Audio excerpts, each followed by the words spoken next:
নমস্কার। বিশ্বকবি রবীন্দ্রনাথ ঠাকুরের কবিতা কৃপণ।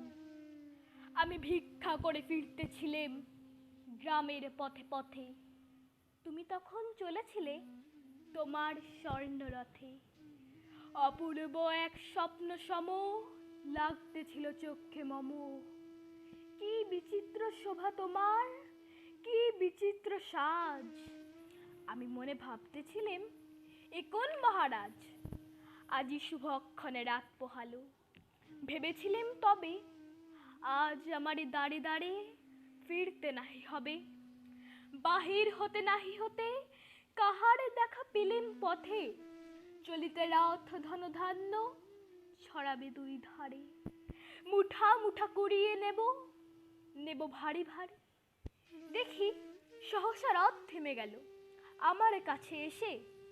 আমার মুখ পানে চেয়ে নামলে তুমি হেসে। দেখে মুখের প্রসন্নতা জুড়িয়ে গেল সকলে ব্যথা। হেন কালে কিসেরে লাগি তুমি অকস্মাৎ, আমায় কিছু দাও গো বলে বাড়িয়ে দিলে হাত।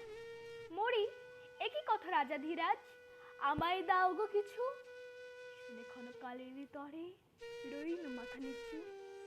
তোমার কি বা অভাব আছে ভিখারি ভিক্ষুকের কাছে, একে বলে কৌতুকের বসে আমায় প্রবঞ্চনা।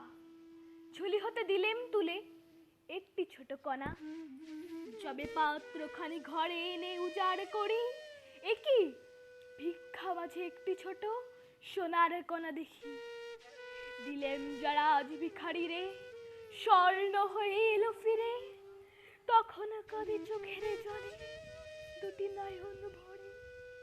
তোমায় কেন দিইনি আমার সকল